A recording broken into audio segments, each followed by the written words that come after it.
और अब मैं आपको एक्सप्लेन करूंगी इसकी थीम्स। डेविड कॉपरफील्ड की मेन थीम्स क्या हैं, एग्जाम में आप आंसर कैसे अटेंड कर सकते हैं, किस टाइप से क्वेश्चन आता है और आप कैसे पहचानेंगे, स्टार्टिंग कैसे करनी है, एंडिंग कैसे करनी है, वो सारी चीजें अब मैं आपको बताऊंगी। So it's my request to you, subscribe my channel now, क्योंकि मेरे चैनल पे मैंने और भी नॉवेल्स को एक्सप्लेन किया है। प्लेलिस्ट आपको डिस्क्रिप्शन में मिलेगी लिंक, तो वहां से आप और भी एक्सप्लेनेशन देख सकते हैं, इसलिए डिस्क्रिप्शन बॉक्स जरूर विजिट करना। So guys, themes and answer writing दोनों साथ साथ बताते हुए चलूंगी मैं। First of all, David Copperfield से रिलेटेड कोई भी क्वेश्चन आता है, any question, you have to identify it कि वो क्वेश्चन में पूछ क्या रहा है। What is examiner trying to ask in the question to you, ठीक है, किस बात पे वो प्रेशर देके आपसे वो चीज पूछ रहा है, क्योंकि फ्रॉम स्टार्टिंग टू एंड तो आप स्टोरी नहीं लिख सकते अपने आंसर में। सेकंड, आपका जो आंसर है मैक्सिमम 4 to 5 पेजेस में रहना चाहिए। ओके, अगर 10 मार्क्स का है, 20 मार्क्स का है, 15 मार्क्स का है, मिनिमम आपका 4 से 5 पेज या 3 या 4 पेज तो रहना ही चाहिए। Okay, number 4 is average figure, 4 pages आपके रहने ही चाहिए एक आंसर में, करेक्ट। अब आंसर का जो फर्स्ट पैराग्राफ है, फर्स्ट पैरा, इसमें आप लिखेंगे about Charles Dickens. Charles Dickens के बारे में आप क्या लिखेंगे कि वो है कौन, राइटर है, ऑथर है, नोवेलिस्ट है, ठीक है। ये नोवेल उन्होंने कब पब्लिश करी, स्टार्टिंग के ही की पॉइंट्स में बताया था मैंने 1850 में, राइट, इसलिए की पॉइंट्स मैंने पहले ही लिखवा दिए थे। नोवेल की लोकेशन क्या है वो आप लिखेंगे, उन्होंने इस नोवेल को क्यों लिखा, क्या इंस्पायर होके लिखा, ये चीज आप यहाँ बता सकते हैं। अगर आपको नहीं पता है, ज्यादा डीप स्टडी नहीं किया है, तो आप उसे क्विट भी कर सकते हैं, लेकिन इतना तो आपको लिखना ही है कि चार्ल्स डिकेंस कौन है, ये नोवेल उन्होंने कब लिखी, और ये नोवेल 64 चैप्टर्स में डिवाइडेड है, ये भी आपको बताना है। इस नोवेल में स्टोरी क्या है, मतलब एक लाइन में बता दो, this novel introduce the story of David itself from childhood to maturity, ठीक है, इतना बता दिया, यानी कि इस लाइन में समझ आ जाएगा कि इस नोवेल के अंदर है क्या। ओके, तो फर्स्ट पैराग्राफ 5-6 लाइन का रखिए आप, यहाँ 7-8 लाइन का रख लीजिए। फर्स्ट पैराग्राफ कंप्लीट होने के बाद सेकंड पैराग्राफ आएगा, यहाँ आप एक्सप्लेन करेंगे अपनी थीम। कौन सी थीम, इन चारों में से कोई भी एक थीम एक्सप्लेन कर देना, बट आइडेंटिफाई करना कि कौन सी थीम है जो क्वेश्चन से मैच हो रही है, ठीक है। वो तो मैं आपको बताने नहीं आऊंगी ना कि कौन से क्वेश्चन से कौन सी थीम मैच हो रही है, क्वेश्चन आप पढ़ोगे अच्छे से, समरी आप समझ चुके हो, सो आई एम डैम श्योर कि क्वेश्चन पहचान लोगे आप कि हाँ मुझे अब सेकंड पैराग्राफ में इस थीम को लिखना है, इनमें से कोई एक थीम को लिखना है, या आप एनी टू भी कर सकते हो। तो मैं थीम समझा देती हूँ आपको चारों। फ्लाइट ऑफ द वीक, कमजोरों की दुर्दशा, फ्लाइट मतलब दुर्दशा।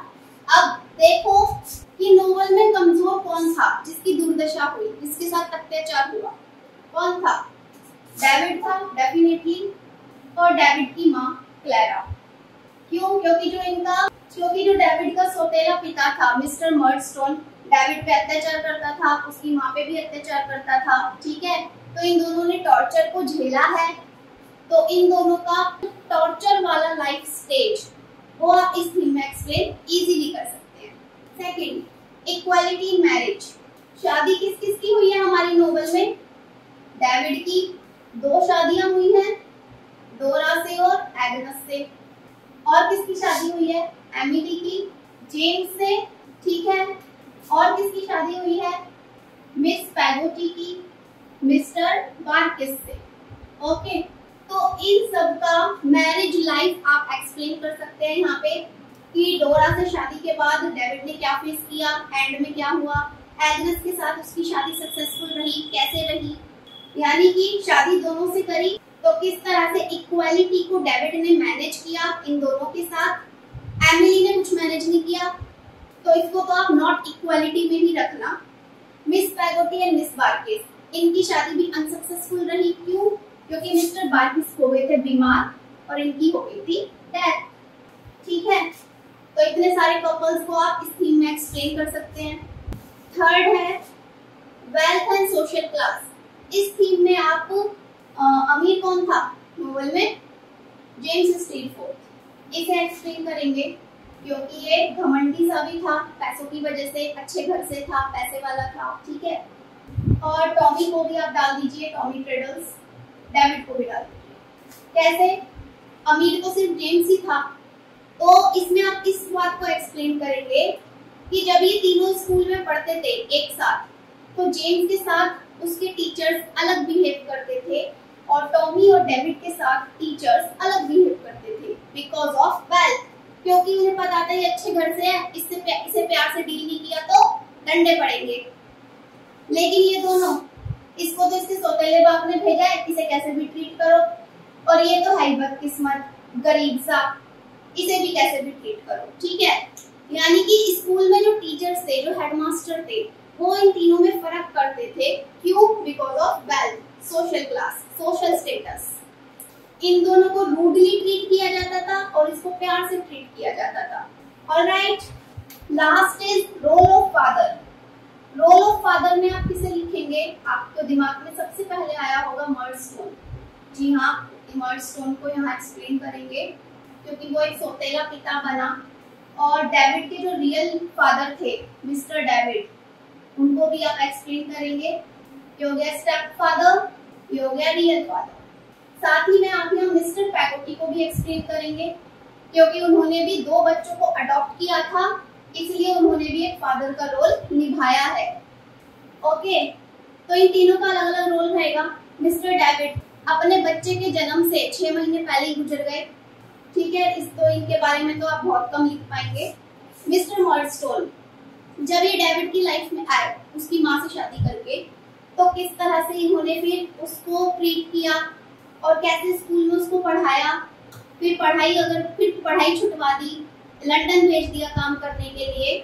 ये सारी चीजें आप रोल ऑफ फादर में इनके लिए लिख सकते हैं। मिस्टर पैगोटी, इन्होंने 2 बच्चों को अडॉप्ट किया, हैम और एमिली। उन दोनों को बाप का प्यार दिया, ठीक है। एमिली के लिए भी अच्छा सोचा, ये इधर उधर भटक रही थी लड़कों के साथ, इसको वापस बुलवाया, लेकिन बेचारा हैम मर गया था एंड में। ओके, तो मिस्टर पैगोटी बेशक वो सगे पिता नहीं थे, फिर भी उन्होंने सगे जैसा प्यार दिया। और मिस्टर मर्डस्टोन सगा नहीं था, पूरा सौतेला था, ठीक है। तो इन दोनों के कैरेक्टर्स में ये फर्क है, दोनों ने बाप का रोल निभाया है, पर किस तरह निभाया है वो आपके सामने है।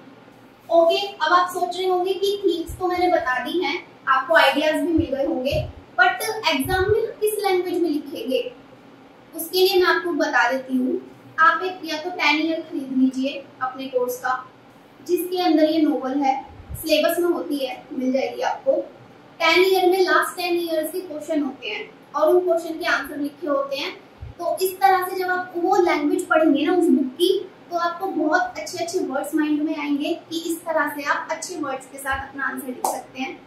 इन केस आपको 10 ईयर कहीं नहीं मिल रही, मार्केट में नहीं मिल रही, ऑनलाइन नहीं मिल रही, या कुछ प्रॉब्लम है अभी घर में, एनीथिंग, तो आप गूगल तो चला रहे हो ना, इंटरनेट तो यूज कर रहे हो, सर्च करो main themes of David Copperfield, और जो मैंने आपको थीम्स लिखवाई हैं ये थीम्स आपको मिल जाएंगी, लिख करके सर्च करना। इनको एक बार रीड आउट करो, ठीक है। रीड करेंगे तो आपको पता चलेगा राइटर का दिमाग क्या है, राइटर ने किस दिमाग के साथ इन थीम्स को बनाया है, इन थीम्स को एक्सप्लेन किया है। वहां से आपको आपके दिमाग में और अच्छे आइडियाज आएंगे एक बेटर लैंग्वेज देने के लिए अपने आंसर को, ठीक है। So reading is must of themes. Themes की रीडिंग करना जरूरी है। मेरे समझाने से आप समझे होंगे डेफिनेटली, बट एक बार आप खुद से रीड करिए थीम्स को, ठीक है। कहानी समझ ली है आपने पूरी, वेल एंड गुड, बट एक बार आप थीम्स की लैंग्वेज पढ़िए इंटरनेट पर, आपको सब क्लियर हो जाएगा कि किस तरह से आपको आंसर लिखना है, ठीक है। और थीम के बाद 3rd पैराग्राफ आप बनाएंगे कंक्लूजन का, ठीक है। हर एक आंसर के एंड में, हर एक एसे के एंड में कंक्लूजन होता है, परिणाम होता है, रिजल्ट होता है, वो आप यहाँ पे लिखेंगे, ठीक है। और भी इंटरेस्टिंग नॉवेल्स आपको समझनी है इजी लैंग्वेज में, तो मेरी प्लेलिस्ट में जाके चेक करिए नोवेल एक्सप्लेनेशन। वहाँ पे आपको हर एक नोवेल मिलेगी जो आप पढ़ना चाहते हैं। इन केस कोई नोवेल है जो आपको मेरे चैनल पे नहीं मिली बट आप चाहते हो मैं उसको एक्सप्लेन करूँ आपके लिए, तो उस नोवेल का नाम आप कमेंट में मेंशन कर दीजिए। मेरी वीडियो उस टॉपिक पे जरूर आएगी, बेशक थोड़ा लेट आए बट आएगी जरूर। क्योंकि जब मैंने इंग्लिश ऑनर्स किया था मैंने भी काफी सारे नोवेल्स पढ़े हैं, उनको मैंने एक्सप्लेन करके चैनल पे अपलोड किया है, बट स्टिल बच्चे मेरे से ऐसे नोवेल्स को भी एक्सप्लेन करवाते हैं, उनका नाम मुझे बताते हैं जो उस टाइम मैंने अपने टाइम पे नहीं पढ़ी थी। फिर मैं क्या करती हूँ, उस नोवेल को पढ़ती हूँ, खुद पढ़ती हूँ। बेशक मुझे एग्जाम नहीं देना, मैं अपना कोर्स कंप्लीट कर चुकी हूँ, 2017 में ही मेरा इंग्लिश ऑनर्स पूरा हो चुका है, तो मुझे क्या जरूरत है पढ़ने की दोबारा, लेकिन मैं पढ़ती हूँ। कोई भी नई नोवेल का नाम आप मुझे सजेस्ट करते हो जो मैंने अपने टाइम पे नहीं पढ़ी, लेकिन आपको उसका एक्सप्लेनेशन देने के लिए मैं उस नोवेल को खुद पढ़ती हूँ, चाहे मुझे 3 दिन लगे या 1 हफ्ता लगे, चाहे वो कितनी लंबी नोवेल हो, पढ़ती हूँ अच्छे से, फिर चार्ट बनाती हूँ ताकि आपको इजीली समझ आ सके। Okay, so it's all up to you कि नेक्स्ट नोवेल आपको कौन सी चाहिए। Now see you in the next one, take